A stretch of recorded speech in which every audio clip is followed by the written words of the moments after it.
sa amin, kami na ang bahala. Pag-usapan yan natin, masusolusyonan natin problema mo. Kaya sabihin mo sa amin ang lahat, ano ang drama mo. Same pero iba. We are number 106.7 Energy FM. Pangga mong sabing radyo, sabihin mo! Oras natin, 5:29 na. Naku, ang bilis ng Talaga oras. ba? Uwi na. Sana all. Sana all. Bakit alam mo meron ka kaibigan na lahat talang nasasabihin mo lagi may sana all. Diba? Ibig sabihin talaga, ingit na talaga. Oo, ang sarap tampalin minsan ng bibig. Ba't di tayo magtampalan? Sana all. Sana all ka na lang lagi. Ay, Okay, live nako. na tayo sa ating Facebook page, Energy FM 106.7, mga pangga. Yan. O dali, i-share nyo na mga pangga ha, habang natatraffic si Alan Mark Juarez Francisco. Napaka-traffic sa mga ibang lugar din dyan sa may bandang Antipolo. Andito na pala siya. Your driver has arrived. Ay, di. Hello B, dito pa ako. Sana yun. Sana you were the... Alam mo, nakakatuwa yung mga iba nating papa-driver, no? Ang lakas makajowa mag-chat. Di ba? Yung, where na you? Dito na po, me. Tapos may heart. Di ba? Yung iba nga, saan ka na? Dito na ako. Totoo. Tapos meron pa yung willing to wait po. Ganyan. Sige lang po. Oh. Take your time. Di Yeah. ba? Ganon. Pag ganun. O kaya meron pa minsan nagtanong, hihintayin mo ba ako? Tapos sabi ko, oo, hintayin kita. Huwag ka mag-alala, kuya. Hindi ka cancel booking ko. O yan Ang cute ni kuya. Si Ryan talaga napakalupit nito Oo, iba Si ka kuya. Ryan. Parang pinapaalam niya lang na dumating yung order, pero hindi niya masabi, di ba? Ayan na. Kaya yung acting niya. Ayaw magsalita. Tagalog ba to, kuya? Ayan na. Natakot ata sa tingin eh. Lahat kasi nakatingin sa kanya. Hindi kasi baka pag nagsalita daw siya, baka marinig sa mic. Kaya nga. Ang hina-hina ng boses ni Ryan. Ang bilis ko mamula lately. Ano kaya nangyayari? Hindi naman guilty, no? Marami nag-aabang dito sa kasagutan talaga, no? Sa tanong na, ano ba yung tanong? Sige. Wala Eto, namang tanong. O, tignan mo. Kasabi na ba? Ano na. Sorry medyo basag kami ngayon ni Jimbo eh. Bakit ba? Kasi marami kasi magtatanong dito Ano ba yung tinatanong, Charis? Pero naniniwala na kayo? Na hindi makarelate yung mga listeners. Ano ka ba? Hindi, wag na. Kasi mahalungkat pa natin kaya magkakasa ating ating Oo. classmate. Hinahanap kasi namin po kung ano nga ba ang tunay na solusyon sa true love. Yan. Pero eto, partner, ano? meron tayo dito ilatag ko na yung drama natin Sige, latag mo na. Gigigil ako sa'yo. Eto malapit nito, partner. Ano? Kasi may bagong ikakasal na ngayon. Sino? Hindi sila yun, ha? Alam mo, ikaw? Hindi sila yun, ha? Hindi, ha? Sino? Ibang nagpadala sa atin. Oo. Ngayon, ito yung nangyayari, ito yung problema. Kasi, yung nanay ng lalaki, siya ang nasusunod sa mga gustong gawin sa darating nilang kasal. Okay. So, hindi makapag-decide tuloy yung mag-asawa o maging mag-asawa sa kanilang gustong mangyari sa kasal nila. Naku, good luck. So, nangyayari kasi nagiging epal yung nanay ng lalaki. Ngayon, ito yung nagiging drama ng mag-asawa. Siyempre, di ba, kayo naman may mga plano kayo eh. Oo naman. Ikaw ba, nung kinasal kayo ni Janong, meron bang... Say sa kanila? Wala. Yung nanay ko may say. Pero nasunod sino? Yung nanay ko. Napakadali natin tapusin programa. Tapos Sumunod na ka sa nanay mo. Opo, ako po talaga yung may problema sa aming dalawa. Pasensya na kaagad Tanggap naman nila, okay naman sila. Kami pa rin hanggang ngayon. Hindi totoo. Kasi, di ba parang gusto ko dito ko yung Totoo. ikasal sa geto simbahan. I can relate. Yung sa mga impormasyon na ganyan, yung mga basic na simbahan, wala naman silang pakialam. Nagkaroon lang kami ng problema sa bisita. So dumami. Kasi may paliwanag naman yung mga magulang ko dahil nga first, syempre, daughter. kailangan, So grande. proud na proud sila, di ba? Ang dami nilang in-invite. Kahit di kilala. Hindi ko kilala yung iba. Pero hindi, at least kilala na nanay mo. Oo, tsaka masaya naman. Masaya naman In sila. fairness. Nabusog naman. Di ba? Pero at least naging honest naman kami na sabihin na wait lang po kasi hindi po namin sila kilala. Usapan kasi lahat ng mga nandun gusto namin sa kasal ay Yung yung mga malapit kilala sa inyo. talaga malapit sa amin. Pero Pero since, ayun nga, kahit papaano, nagkaroon naman yung mga bonding bago ikasal. So, nakilala na rin namin Okay. sila. Kaso yun nga, yung madalas na nagiging problema dyan, di ba? Yung mga bisita. Lalo na kung yung mag-asawa, meron lang bilang. Malit lang na na pamilya. Yes. Tapos mas marami pa yung pamilya ng babae, di ba? Oh, di ba? Ganun eh. Ang problema sa amin, pareho nga kami malaki yung pamilya eh. Ayun ang nangyari. So, kapag nag-invite pa kami ng mga second closest, Ano na, short wala na. Short na. Araneta Coliseum na talaga yung susunod. At saka yung may mga budget kasi, di ba? Yung Di budget ba? naman, sakto lang. Imagine mo naman yung kasal namin kung ilang yung invited. Parang tingin ko nasa 300 persons yata. Di ba? May concert 100 ka ba na? something. May katandaan niya. Hindi naman 300, 100 plus lang. 150 ganun. Pero ang ano yun, estimated Sarado ano yun, talaga, 100. 100. Kaso nga, yun nga, meron kaso- mga, oo. And so ano dapat sa mga bago ikakasal, dapat hindi lang sandaan, dapat merong dagdag. Hindi ba parang ano, hindi na mahirap May kasi. buffer. Ang hirap kasi halimbawa, Meron sandaan naman lang ang talaga. bisita natin dapat hindi pa sobra. Pero yung mga ganyan partner, may extra 10 persons Yan. naman dun. Pero kasi Yung sa amin, yung extra, yung extra kasi 50 yata, 30. yung extra namin lumagpas sa 10. Buhay pa si Tita Lori nun. So si Tita Lori rin. Oh, ano? Ate, may invite ako yung friend ko. 4. Hanggang sa parami Alam mo, na parami. buti na lang, napaghandaan talaga namin maigi yung kasal. So, yun ang ano. Sige, G. So, yun ang mga technique dapat lalo sa mga bago ikakasal, no? Kasi, di ba, hindi maiwasan talagang magulang yung maging masaya ikakasal Oo, kanilang anak. totoo. Kung halimbawa ito, nakikialam na about sa gustong mangyari, wala namang masama doon, di ba? Para sa Pero- akin wala. Pero, kayo pa rin dapat ang Exactly. i-explain nyo pa rin doon sa magulang mo. Yes. Kasi ito, okay nga sa lalaki kasi magulang niya yun. Paano yung maging asawa niya? Hindi naman pabor. correct. Totoo. Dapat, diba, Yun naman alam ang din. naging maganda sa amin. Lahat ng mga desisyon, pinapasok ko rin muna sa asawa ko bago ko umuo. Yan, tama Ganon. So wala pong masama kung kunwari sasuggest sila or makikiusap, makikisuyo, ganyan. Okay lang as long as lahat kayo Tama. nagdedesisyon. Kasi for sure, pag tinanong mo yung maging, di ba, ito yung dalawang ikakasal, tinanong ng lalaki yung babae na, ikaw, ito, gusto ni mama. Siyempre, alam ka naman sagutin ng babae, ayoko, huwag tayo sumunod doon. Siya, oo lang yan. Oo. Kasi nahihiya. Oo. Siyempre, bilang paggalang Kayo sa magulang muna mo. mag-usap. Oo, kayo mag-usap. Oo.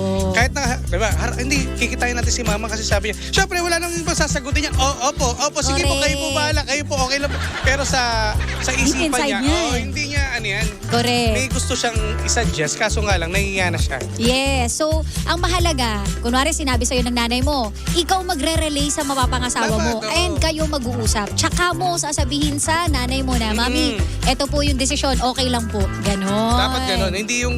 Tsaka si babae rin dapat, dapat makakabang pasensya kasi mamaya mag-away pa sila. Yes. Mamumove na naman yung kasal. Diba? Alam mo Ganyan partner, yun yung mahirap sa ibang mga ikinakasal. Yung nagkakaroon ng problema, hindi sa sariling nanay, kundi dun sa magiging in-laws. Correct. Ganun ang nangyayari. Diba? Ang awkward ikasal nun kapag ganun. Hanggang sa magkaroon ng tampuhan, hindi na atin ng kasal yan. Sige, Correct. kayo na lang para hindi naman pupunta, hindi kompleto yung pamilya ng side mo. Totoo. Lalo ganun. na yung pag mga detalye na, yung, bakit naman ang gown yan? Yeah, Palitan. O, paano pag ganun? Di ba? Posible mangyari mga ganyang senaryo kasi may mga magulang talagang ganyan. Pero Yes. dapat mapaliwanagan na maayos. At dapat din, yung lalaki, yung nanay niya, pagsabihan din niya. Oo. Tama, hintayin natin mag-desisyon din kami dalawa. Correct. Diba? Kasi baka mamaya, pinagbigyan nyo. Ako nagustuhan, nakikialam na eh. Eto na, may honeymoon na. Nak, kailan mo ipapasok siya? Hindi, sa hotel kailan kayo Sumama din, no? Nak, kuha mo isang room din nakatabi ninyo para alam namin kung anong oras yung gagawin. Alam mo partner, eto nakakatawa nangyari sa amin. Di ba, honeymoon na namin. Saktong pausbong yung coronavirus. Ayan ako. Pareho mga magulang namin, ayaw na kaming paalisin. Ayun. Kaso makulit kami. Sabi ko, ayaw mo na, once in a lifetime na lang to. Kung mamamatay tayo, mamamatay. So itinuloy nyo. Tinuloy namin. O di at least, di ba magandang desisyon. At kayo pa rin nasunod. Nasunod. Oo, yun ang mahalaga. Sa huli-tuli, kayong dalawa ang masusunod nang hindi nyo sinisigawan o minumura ang mga magulang nyo. At hindi nyo magiging kaaway. Correct. No? Pwede naman nyo makinig at kausapin nyo na maayos. Totoo. Dalawa lang naman rason yan kung ba't nangingialamin. It's either sobrang saya lang nila At hindi boto sa'yo. or natatakot kasi baka may panganib. Okay. 'Di ba? Pero lugi ka kapag ayaw talaga sa'yo. Oo, maraming Gagawa talaga ng paraan niya para hindi matuloy. Di ba, gaya nga nasabi natin sa yung sayings kanina, Oo. kahit ano pa, pinupuri ka pero may hanap ang lalait pa rin. Hindi ba iiwasan yan? Hindi nakukuha sa mukha eh. Sabi Diba? sinasabi. Totoo. May laman. Naku, good luck. Kaya yun talaga ang goal ng lahat ng ikinakasal ay yung magkaisa ang pamilya. Buong pamilya, both sides, no? Kailangan. Correct. Wala yan sa garbo ng kasal Tama. ninyo. Kung di naman kayo iisa, ay wala. Ang lungkot Totoo. ng buhay mag-asawa. Tsaka ang pinakamaganda dito, kahit na simple lang, matuloy lang yung kasal. Yes.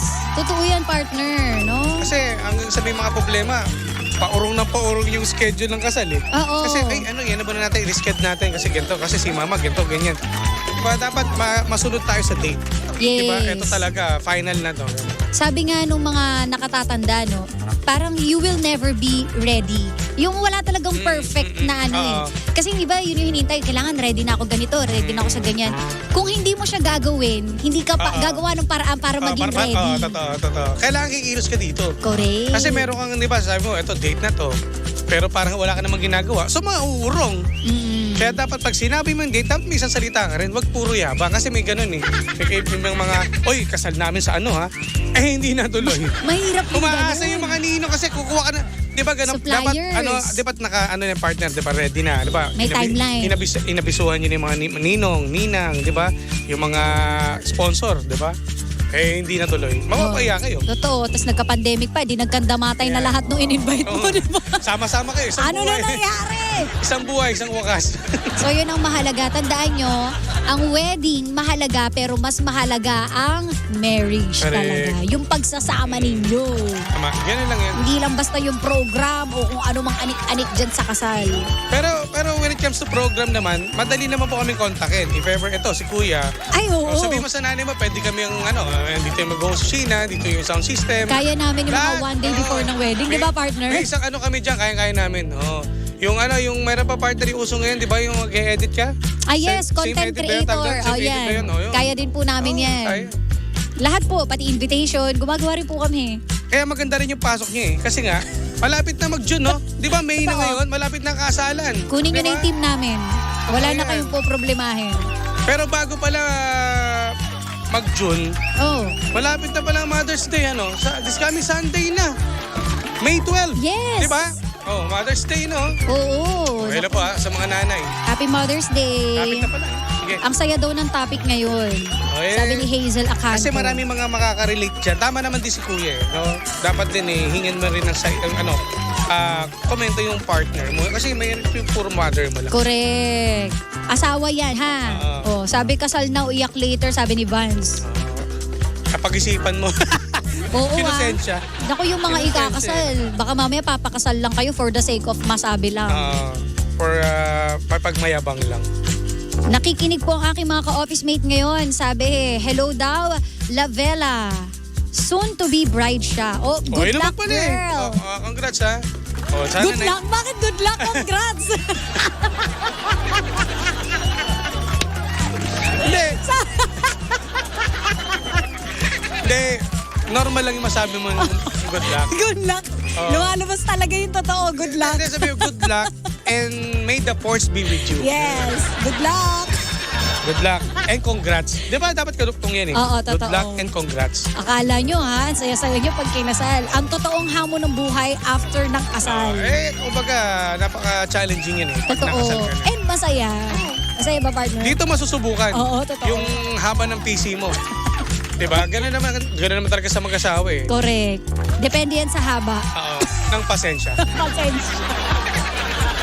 O kaya, sa mga panggapo natin dyan, ayan sana'y may natutunan kayo, no? Ay, yes. O, good luck sa mga ito na naman sa good luck. Congrats sa mga ikinakasal Congrats, at magpapakasal. At sa mga kaibigan namin na ikakasal po. Yes, congratulations sa lahat ng mga ikakasal. Sabi, pa-shut up daw kay Esmond Ramos. O, eto na. Ayan, sinat up ko na. Alam na kagad. Siyempre, siya pala si Vansky ng Teams About Hello. Darwin. Gerald Garcia, hello, and Grace Carey Sobre, Lita Ramos. Gerald Garcia. At sa nagbe-birthday ngayon, partner, si ate nandito nakaway to. Happy birthday. Kanta natin siya. 1, 2, 3. Hindi kita malilimutan. Hindi kita pababayaan. Ayan, happy birthday po. Happy birthday po. Sana nagustuhan niyo po yung awitin namin. Kanta po namin yan para sa iyo. Birthday. At syempre, next year naman ang iyong karawan ulit. Yes. Last nyo na po yan. Next year naman. Next year uli. Next year. Maraming salamat at sa lahat ng mga tumutok. Ingat po Yes. sa mga uupo. Oo. Ano ba sinasabi mo, partner? Baka may maka-schedule yata ngayon. Kaya nga. Oy, happy birthday kay Joshua and happy anniversary kay Mama and Papa. Yan, hello po sa lahat ng mga nag-anniversary at Yes. nag-birthday. Ingat po. Happy Monday mga pangga. Happy Monday at susunod na The Monarch of Philippine Radio. Walang iba kundi si Kuya Chico! Kaya bukas magdramahan po ulit tayo, Pangga. And last na hello daw sa Q-Quiz sa school. Nagku-quiz daw si Ervin. Kanina nandito lang to eh. Ang mga taga-TIP, no? Hello, good luck. Hello sa inyo. Siya. Maraming salamat. May babating ka ba, partner? Wala na. Salamat. Si Jane palang mahabol. Jane. Hello. Oy, Hello. Dayo John. Tutok lang mga Pangga. Kami po ang Jim Shee. Ako po si Jimbo. At ako po si Sheena ng programang Anong drama mo? Tutok lang. Same, pero Iba. We are number 106.7 Energy FM.